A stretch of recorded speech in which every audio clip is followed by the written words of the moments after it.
Waar is U, o God, in die winter van my hart? Waar is U, o God, in die koue van my nag? Waar is U?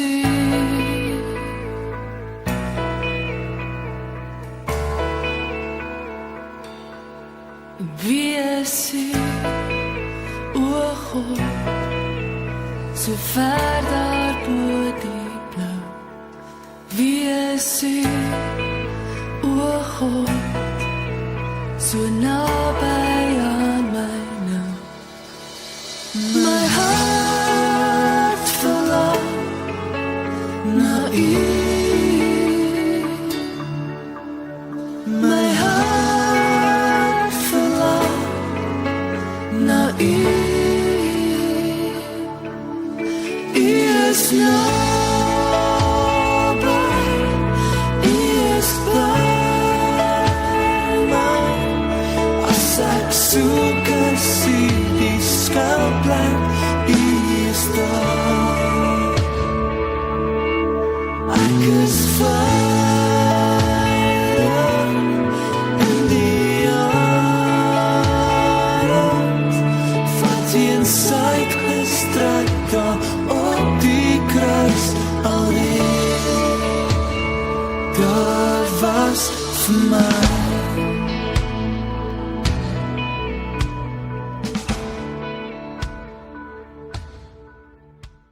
Genade, liefde en vrede in oorvloed vir elkeen van u in die naam van God ons Vader en Jesus Christus. Waai deur my, o Heilige Gees, sodat my gedagtes heilig mag wees, sodat ek God se teenwoordigheid kan ervaar. Help ons weg te beweeg van die Christelike afgesaagde klisjées. Trek my hart na u toe vanaand, dat u deur my kan waai. Amen. Lukas 10 vers 25. Daar was 'n wetgeleerde wat aan Jesus 'n strikvraag wou stel. Hy staan toe op en vra: "Meneer, wat moet ek doen om die ewige lewe te verkry?" Jesus sê vir hom: "Wat staan in die wet van Moses geskrywe? Wat lees jy daar?"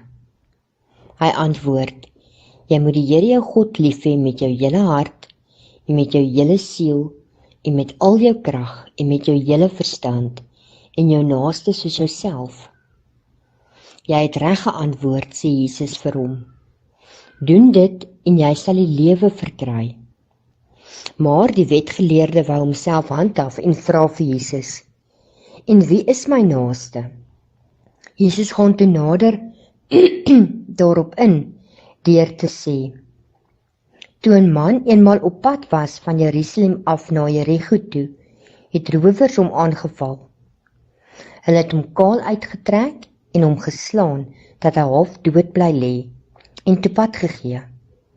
Dit gebeur toe dat daar 'n priester met daardie pad langskom, en toe hy hom sien, gaan hy ver langs verby. Net so het daar ook 'n leviet by die plek gekom, en toe hy hom sien, gaan hy ook ver langs verby. Maar 'n Samaritaan wat op reis was, het op hom afgekom, en toe hy hom sien, het hy hom innig jammer gekry. Hy het na hom toe gegaan, sy wonde met olie en wyn behandel, en hulle verbind. Toe het hy hom op sy rydier gehelp, en hom na 'n herberg toe geneem, en hom daar verder versorg. Die volgende dag haal hy 2 muntstukke uit, en gee dit aan die eienaar van die herberg en sê: "Sorg vir hom, en as jy meer onkoste met hom het, sal ek jou betaal wanneer ek hierlangs terugkom." Wie van hierdie 3 is volgens jou die naaste van hom, wat onder die rowers verval het? Die wetgeleerde antwoord: "Die man wat aan hom medelee bewys het." Toe sê Jesus vir hom: "Gaan maak jy ook so." Ons leef in besonder interessante tye. Tye wat ons menseverhoudings kom uitdaag. Niemand van ons mag nader aan mekaar beweeg as 1,5 meter nie. Ons mag nie meer drukkies gee of handskud nie. En as jy iemand soen, oortree jy definitief die 11de gebod. Dit bly vir my 'n ongelooflike belewenis om in Pick n Pay te kyk na die verwarde en verskrikte oë van almal wat oor hulle maskers loer en so gou as moontlik wil klaarmaak en huis toe gaan om net weer die masker te kan afhaal. Nêrens kom sien ons 'n vriendelike gesig of 'n glimlag meer nie. Die pandemie kom plaas elkeen van ons in 'n geïsoleerde bubbel, om dan te kom praat oor ons omgee verhouding met ander, kom maak die kring baie klein. Die verhaal van die barmhartige Samaritaan het ons al so baie gehoor, dat ons 'n gemaklike sone gekry het vir onsself in die verhaal al, dat ons gemaklik geraak het. Die gedeelte kom daag ons nie meer uit nie. Ons het vrede gemaak met die klein bietjie ongemak wat daar miskien nog by ons opkom. En met die pandemie kan ons onsself in nog 'n gemakliker plek plaas, rondom ons naaste en ons omgee. Hierdie verhaal is veronderstel om ons baie ongemaklik te kom maak, en om ons uit ons gemaksone te kom skud. Juis God se teenwoordigheid en die werking van die Gees in ons, maak dat dit nie net 'n verhaal is, wat ons vir die soveelste keer kom hoor nie. Ons as God se kinders weet, dat ons godsdiens uniek is, juis omdat ons omgee vir ons naaste, uit ons verhouding met God.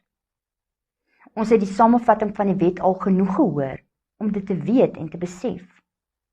So belangrik is die omgee vir ander, dat Romeine 13 vers 8 sê, wie sy medemens liefhet, voer die hele wet van God uit. Dit is so ongelooflik belangrik, ons verhouding met ander vir God is. Ons kom sien dit in die verhaal van die barmhartige Samaritaan, dat ons verhouding met ander vir Jesus belangrik is. Ons almal weet dat die Jode en Samaritane nie om dieselfde vuur gesit het nie. Daar was gesegde, die enigste goeie Samaritaan is 'n dooie Samaritaan. Gewoon net as 'n Samaritaanse skaduwee oor 'n Jood val, is daardie Jood onrein. Jode het nie deur Samaria gereis nie. Jesus kom beeld dus iets baie treffend uit met hierdie verhaal. Hy kon klim heeltemal uit die boks van wat beskou word as ons naaste. Hy kon verduidelik dat die kerngeheim van menswees juis ons liefde, waardering en respek vir ander is. Die kerngeheim kom ontdek ons in God se teenwoordigheid en onder leiding van die Heilige Gees. Ons verstaan hierdie kerngeheim nie altyd reg nie. Ons twyfel of ons lus is om soveel vir ander te doen. En ons vergeet soms dat hierdie kerngeheim se uitwerking ook bydra tot ons eie heil. Ons kan nooit gelukkig wees en ten volle in God se teenwoordigheid leef, as ons net dinge vir onsself doen nie. Dit is nie hoe God ons gemaak het nie. Hierdie storie verander, afhangende van waar jy jouself in die storie plaas, met wie jy jou identifiseer. Ek vermoed meeste van ons identifiseer op slegte dae, waarskynlik met die priester en die leviet. Op ons beter dae voel ons darm so klein bietjie meer, soos die barmhartige Samaritaan. Maar die boek Lukas kom draai alles om die heeltyd. Dit draai heeltyd die wêreld soos wat ons daaraan dink op sy kop. Dalk is die punt van die Samaritaan juis, dat hy nie ons is nie. Die Samaritaan is die ander, die vyand, die buitestander. Die een vir wie ons bang is, of die een op wie ons neersien. Die een wat ons miskien so bietjie laat gril. Die een wat ons kom veroordeel. Die een wat ons dink nie regtig in die kerk hoort nie. Ek vermoed dat ons huidige lys van Samaritane vandag baie langer is as die Jode se lys. Jesus kom vertel in hierdie verhaal vir ons, dat God elkeen van ons seën met genadepakkies of gawes. Daarom moet ons na mekaar omsien, hierdie genadepakkies vir mekaar stuur, en met mekaar deel, maar dan nie net 'n geselekteerde lys van uitverkorenes nie. As ons saam Pinkster vier, vier ons dit in gemeenskap met 'n rede. Ons bely dat ons behoort aan 'n drie-enige God. En as God bestaan in die gemeenskap van die Vader, die Seun en die Heilige Gees, met mekaar, dan is dit net logies dat ons moet leef in daardie selfde gemeenskap. Dis juist deur hierdie gemeenskap dat God se boodskap uitgedra kan word deur ons, op onverwagste en verrassende maniere, wat vir ons die lewe meer maak as net bloot bestaan, maar vol van herinneringe, van vriendelikheid, liefde, besorgdheid en dade van onselfsugtige en egte omgee. Hopelik het die verhaal ons vandag ongemaklik genoeg gemaak, dat ons iets wil doen, dat ons op 'n ander manier in omgeeverhoudings met ander wil staan. Om die besluit te neem en dit uit te voer, bied altyd uitdagings. Veral as dit saam met 'n klomp vooroordele gaan wat oor jare al vasgelê is. As jy dit self probeer doen, dan is dit onmoontlik. Jy kan dit nie doen nie. Dis hoekom ons Christene is, en nie sommer maar net humaniste of nice mense nie. Want om te leef as 'n Christen, is om die Here jou God lief te hê, met jou hele hart, en met jou hele siel, en met al jou krag, en met jou hele verstand, en jou naaste soos jouself. Dit loop hand aan hand. Die een kan nie sonder die ander nie. Daar is mense vir wie ek nie uit my eie kan innig jammer kry, of medelee mee kan hê nie. Ek kan nie. Dit is dinge wat die teenwoordigheid van God my toe inspireer, en die Heilige Gees my mee help. Wat ek doen, is om vir God lief te hê. En wanneer ek dan mense of groepe oor my pad teekom, wat net regtig Samaritane is vir my, dan is ek lief vir God, met my hele hart, met my hele siel, met al my krag, met my hele verstand, en dan verander God my. Dan ontvang ek krag en liefde, wat nie myne was nie. Dan sien ek myself en hoe nodig ek daardie jammerte en medelee het, en dan kan ek dit deel, ook met die wat nie my naaste lysie kom haal nie. Andrew Murray het gesê, 'n mens se verstand kan oortuig word om te gee, maar nie om lief te hê nie. 'n Verstand kan in omgee ingeredeneer word, maar nie in liefde in nie. Maar 'n hart wat in Christus rus, is 'n hart wat leer om lief te hê. God se teenwoordigheid dwing ons om anders na mense te kyk, om verby ons vooroordele te kyk en mense in nood raak te sien. Die een wat verdwaal het en ver van God af is miskien, wat met sy optrede probeer om sy eie pyn en seer weg te steek. Dit is en bly ons opdrag om vir hulle om te gee, om ons hand na hulle uit te steek en hulle te lei na God se teenwoordigheid. Hierdie lied van Leon Ferreira kom sê dit baie mooi en ek wil graag klaarmaak daarmee.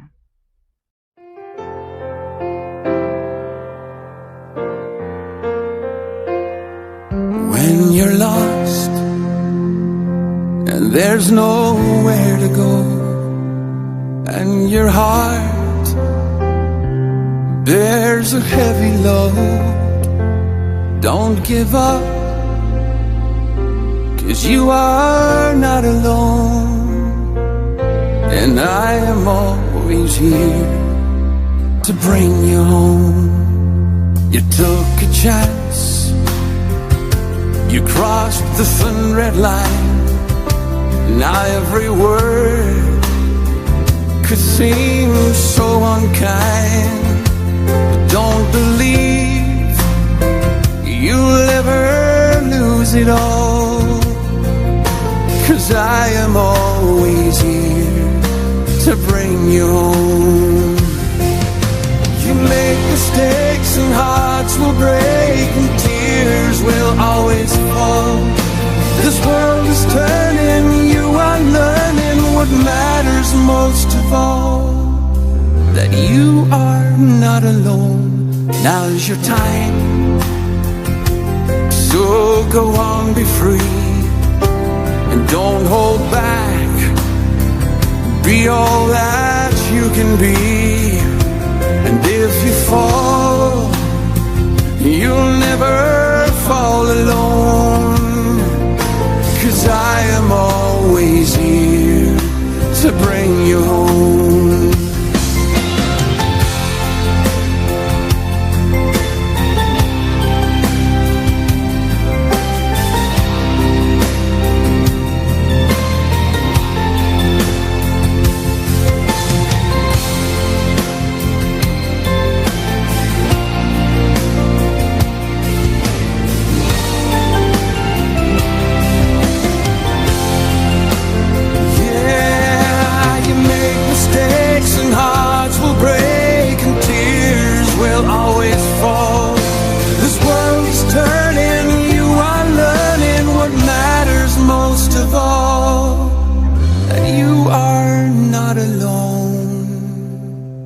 when you're lost and there's nowhere to go, and your heart bears a heavy load.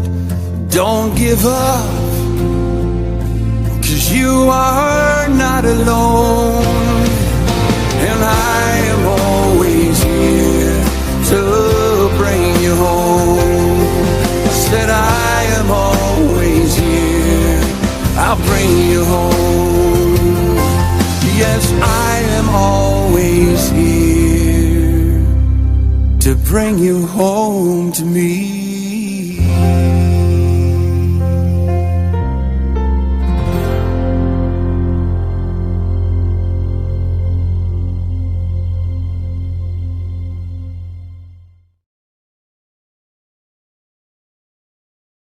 Heilige Gees, open tog my oë deur God se teenwoordigheid in my.